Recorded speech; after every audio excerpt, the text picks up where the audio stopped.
पौधे को जीवन चक्र पूरा करने के लिए 17 आवश्यक पोषक तत्वों की आवश्यकता होती है। उनमें जो 3 भागों में कैटेगराइज किया गया है, जैसे कि प्राथमिक पोषक तत्व है, द्वितीयक पोषक तत्व है, सूक्ष्म पोषक तत्व है।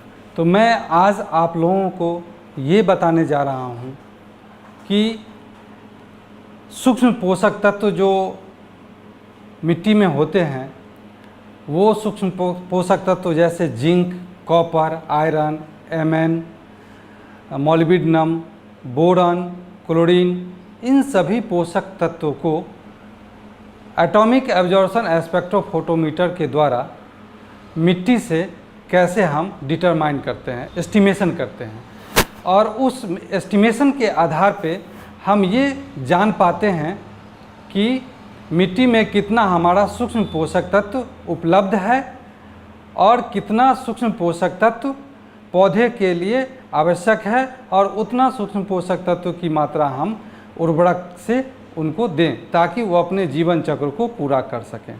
हम चलिए इस स्टेप में शुरू करते हैं। जैसे कि मिट्टी का नमूना हम किसान बंधुओं से प्राप्त करते हैं।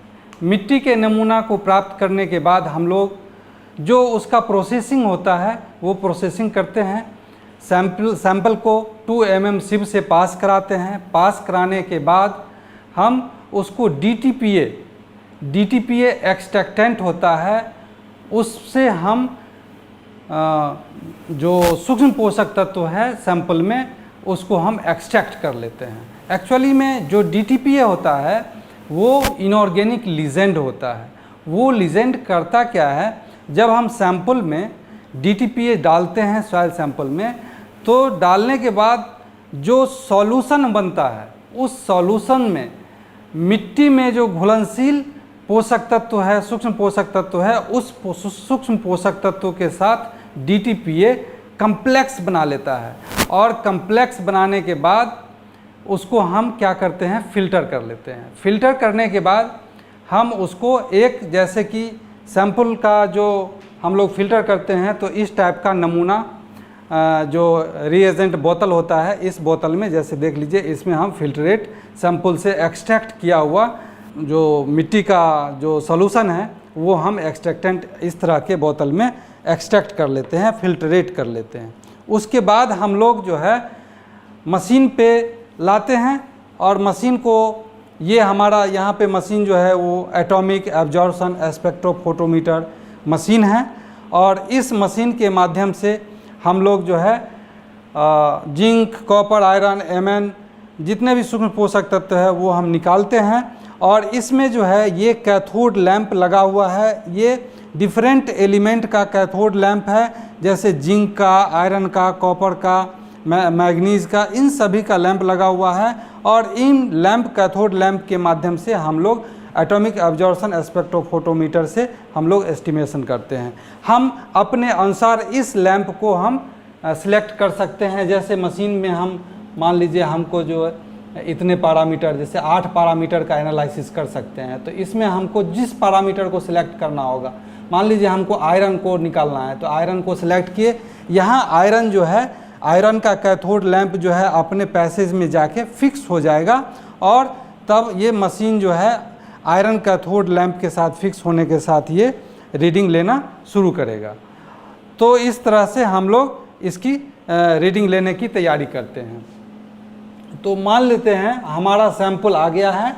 ये हमारा सैंपल का रीडिंग लेने से पहले हम लोग उस यहाँ के मिट्टी में जितने क्षमता के, जितने रेंज में हमारा एक्सट्रैक्टेंट, जितने रेंज में हमारा जिंक है, आयरन है, कॉपर है, उसका स्ट्रेंथ के अनुसार हम स्टैंडर्ड सॉल्यूशन बनाते हैं।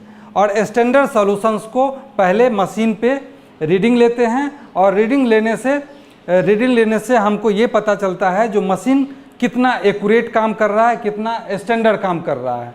तो चलिए हम लोग सबसे पहले मशीन शुरू करने से पहले इसका कैथोड लैंप सेलेक्ट करेंगे।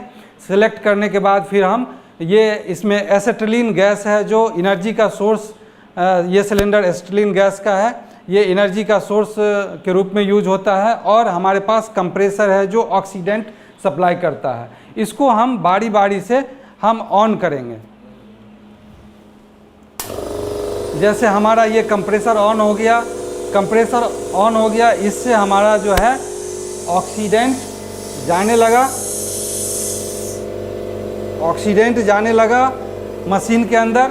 उसके बाद हम गैस को ऑन करेंगे। गैस हमारा ऑन हो गया। गैस में जो है वो प्रॉपर प्रेशर होना चाहिए ताकि हमारा मशीन सही से काम कर सके।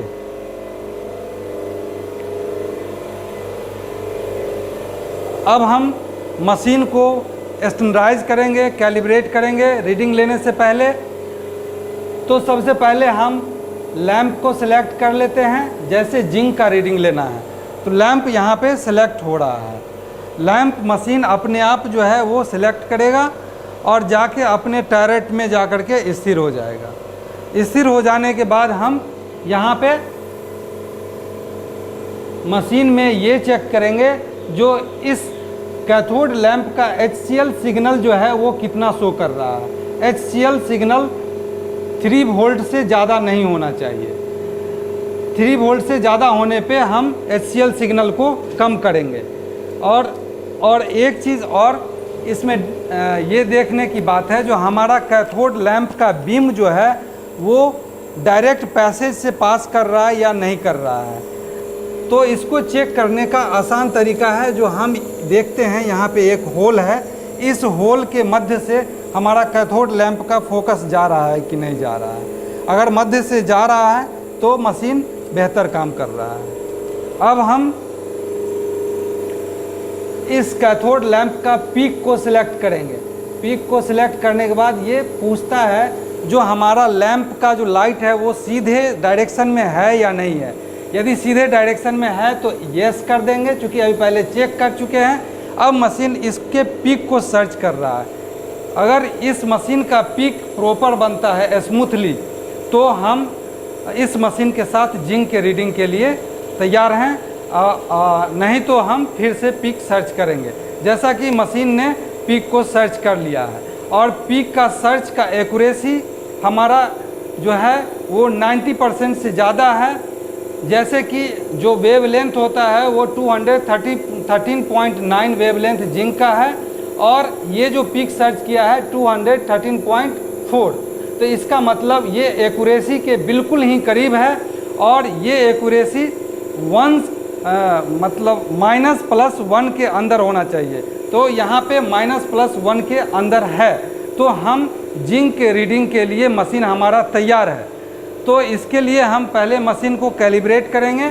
कैलिब्रेट करने के लिए हम एनालिसिस पे जाएंगे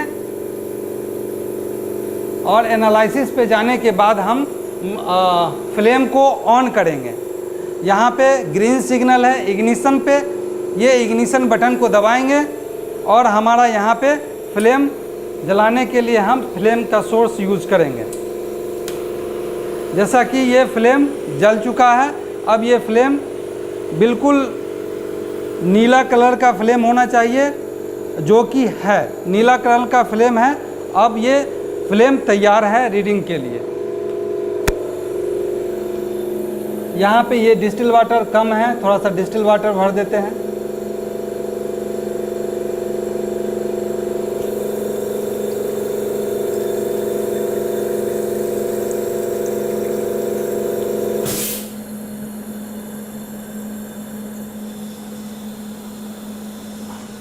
अब हम यहाँ पे जो जिंक के लिए हमारा HCl सिग्नल होना चाहिए था वो 3 वोल्ट के करीब होना चाहिए था।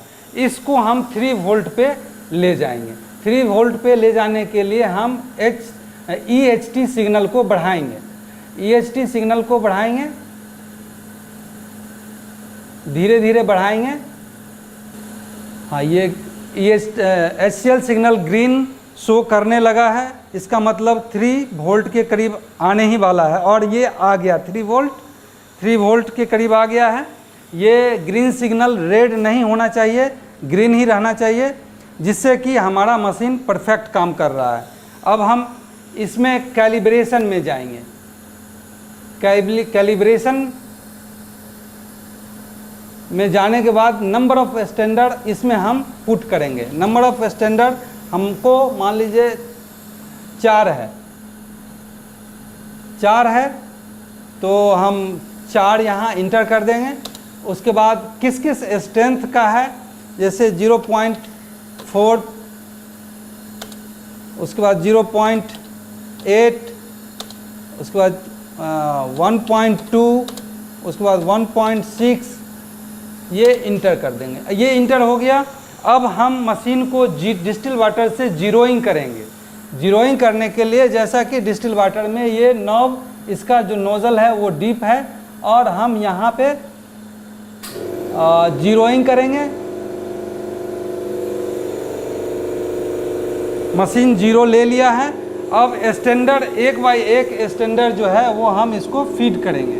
फीड करने के लिए पहले डाले थे 0.4 स्टैंडर्ड, तो 0.4 स्टैंडर्ड को हम इसमें इंसर्ट करेंगे और यहाँ पे हम रीड करेंगे। रीड करने पे ये फाइल का नाम सेव करने के लिए बोल रहा है मशीन, तो इसको हम पहले फाइल का नाम सेव करेंगे, जैसे जिंक। आज हम जिंक कर रहे हैं, जिंक, और आज का डेट भी डाल सकते हैं 8/6/20। तो हम ये इस तरह से सेव कर लिए। अब फिर हम दूसरा स्टैंडर्ड डालेंगे। दूसरा स्टैंडर्ड 0.8 का है, 0.8 का स्टैंडर्ड हम डालते हैं।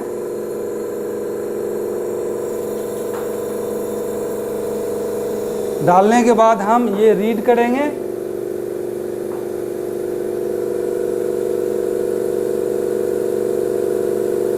ये रीडिंग आ गई है। अब अगला स्टैंडर्ड डालेंगे जो कि हम फीड कराए थे 1.2 ppm का।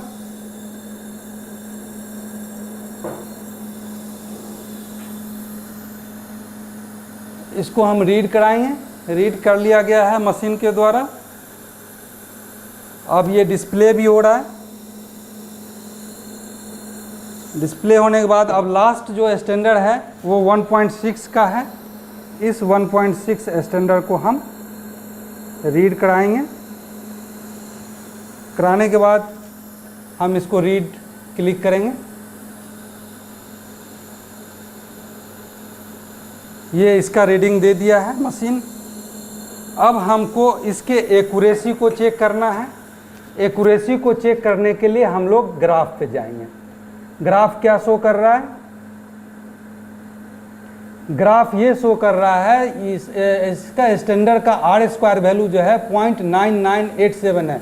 इसका मतलब है 100% के करीब हमारा एक्यूरेसी मशीन का है। जो जिंक के केस में जो R² वैल्यू आया है वो 0.99 है, और 1 R² वैल्यू जो है वो मैक्सिमम होता है। इसका मतलब ये मशीन जो है वो बहुत ही अच्छे काम कर रहे हैं और जिंक का रीडिंग अच्छे तरीके से ले रहा है। और जैसा कि आपको R² वैल्यू से भी अच्छा आप देख सकते हैं, जो हमारा जो रीडिंग लिया गया है 3 पॉइंट जो है वो तीनों बिल्कुल ही स्ट्रेट लाइन में है। उसमें कोई भी पॉइंट जो है वो स्ट्रेट लाइन से बाहर नहीं है, एकदम हल्का सा सेकेंड पॉइंट बाहर है, और सभी पॉइंट जो है बिल्कुल स्ट्रेट लाइन में है। इसका मतलब है जो मशीन हमारा बहुत परफेक्टली काम कर रहा है। आपने अभी देखा जो मशीन के द्वारा स्टैंडर्ड का रीडिंग लिया गया, और स्टैंडर्ड का जो रीडिंग है वो मशीन बता रहा है जो स्टैंडर्ड का जो R² वैल्यू है वो 0.9987 है। इसका मतलब हाईली एक्यूरेसी के साथ ये मशीन रीडिंग दे रहा है।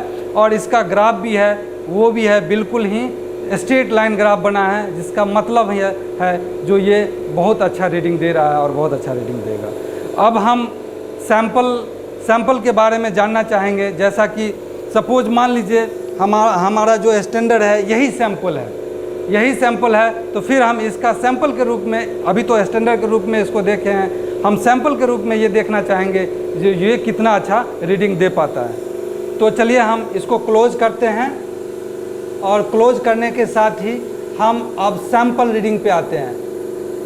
सैंपल रीडिंग पे आने से पहले कितना सैंपल है वो भरना है। मान लीजिए हमारे पास 4 सैंपल है, तो 4 भर दिया हमने, 4। अब उसके बाद जो है फिर हम इसको डिस्टिल वाटर से जीरोइंग करेंगे। जीरोइंग हो रहा है, मशीन जीरो ले लिया है। जैसा कि हम किसान से सैंपल प्राप्त करते हैं मिट्टी का नमूना, मिट्टी के नमूना को DTPA से एक्सट्रैक्ट करते हैं। एक्सट्रैक्ट करने के बाद हम लोग जो है एक्सट्रैक्टेंट हम लोग इस तरह के जो कंटेनर होते हैं उसमें हम लोग प्राप्त कर लेते हैं। सभी एक्सट्रैक्ट DTPA को हम, जैसे मान लीजिए हमारे पास 3 किसान आए कि तीनों किसान का माइक्रोन्यूट्रिएंट निकालना है, तो जिंक हम पहले निकाल रहे हैं। तो जिंक निकालने के लिए मशीन को पहले से ही बता चुके हैं कैसे स्टैंडर्डाइज करते हैं। स्टैंडर्डाइज करने के बाद हमको सैंपल लेना है, तो सैंपल मशीन को स्टैंडर्डाइज करने के बाद हम लोग डायरेक्ट सैंपल का रीडिंग ले सकते हैं। जैसा कि इस सैंपल में कितना जिंक है ये हम देखना चाहेंगे, तो इसका जो एक्सट्रैक्टेंट है उसको हम मशीन को फीड कराएंगे और फीड कराने के बाद रीड करेंगे। रीड करने के बाद जो है अभी जस्ट इसका रीडिंग देने वाला है मशीन। देखिए 3 नंबर में ये 0.37475 ये ppm इतना शो कर रहा है। जो इस सैंपल में हमारा 0.375 ppm जिंक मौजूद है। अब हम इसको निकाले हैं, उसी अनुसार फिर डाइल्यूशन फैक्टर से गुना करके हम किसान को बताते हैं क्या जो जिंक आपके मिट्टी में जिंक इतना ppm है, और कोई अगर क्रॉप ले रहे हैं तो उसके लिए कितना ज़रूरी होगा। एडिशनल जो है हम उसको जिंक के डिफरेंट सोर्सेस हैं, उस सोर्सेस से उनको हम एप्लीकेशन का सलाह देते हैं। और 2 और सैंपल है किसान का, उसका भी अगर आप देखना चाहेंगे तो 2 और रीडिंग 2 मिनट में हो जाता है। इस पे बहुत जल्दी रीडिंग होता है। जैसे हम अगला रीडिंग ले रहे हैं किसान का, सैंपल फीड कराए, यहाँ पे रीड बटन को दबाएंगे और उसके बाद मशीन जो है वो रीड कर लिया है। और ये रीडिंग इस मशीन में जो बता रहा है ये रीडिंग जो है 1.049 ppm इस किसान बंधु के सैंपल में है। एक और तीसरा किसान बंधु का जो सैंपल एक्सट्रैक्ट किया हुआ है वो सैंपल है, इसमें हम देखना चाहेंगे जो कितना जिंक है। तो इसके लिए हम रीडिंग दबाएंगे मशीन का बटन। उसके बाद जो है अभी जस्ट फ्यू सेकेंड में ही ये मशीन इस सैंपल में कितना जिंक है वो बताने वाला है। अभी आपका सैंपल का रीडिंग आ गया, देख लीजिए। ये आपके इनके सैंपल में जो रीडिंग है वो बता रहा है, जो इनके सैंपल में इनके मिट्टी में 0.786 ppm जिंक है। कहने का मतलब है जो जिंक जो है वो हमारे मिट्टी में 0.6 ppm से लेकर के 1.2 ppm तक रहता है, तो इसे नॉर्मल कंडीशन माना जाता है। यदि 0.6 ppm से नीचे रहता है तो हम डिफिशिएंट मानते हैं या लो मानते हैं, तब हमको जिंक का एडिशनल डोज देना पड़ता है। और यदि 1.2 से ऊपर रहता है तो हम जिंक का एडिशनल डोज नहीं देने के लिए रिकमेंड करते हैं। तो इस प्रकार देखें क्या जो हम कैसे लेबोरेटरी में जिंक का एस्टिमेशन करते हैं एटॉमिक एब्जॉर्प्शन स्पेक्ट्रोफोटोमीटर से। और किसान बंधु सभी लोगों से हमारा आग्रह है कि आप सूक्ष्म पोषक तत्व को इग्नोर ना करें। सूक्ष्म पोषक तत्व का जांच मिट्टी जांच प्रयोगशाला में अवश्य कराएं, क्योंकि सूक्ष्म पोषक तत्व पौधे के जीवन चक्र को पूरा करने के लिए एकदम सूक्ष्म मात्रा में ही लगता है, लेकिन देना आवश्यक है। नहीं तो आपका फसल बर्बाद हो जाएगा, आपका फसल नुकसान हो जाएगा। और इस बढ़ती हुई जनसंख्या को नहीं हम भोजन खिला सकते हैं, अपना स्थिति हम आर्थिक स्थिति मजबूत नहीं कर सकते हैं, हम आने वाले जनरेशन को नहीं मजबूत कर सकते हैं। अतः हम सभी लोगों से अनुरोध है कि जो भी सूक्ष्म पोषक तत्व का खेती में प्रयोग करें तो पहले मिट्टी जांच करा लें, उसके बाद अनुशंसा के अनुसार ही आप सूक्ष्म पोषक तत्व का प्रयोग मिट्टी या फसलों में करें। जी धन्यवाद।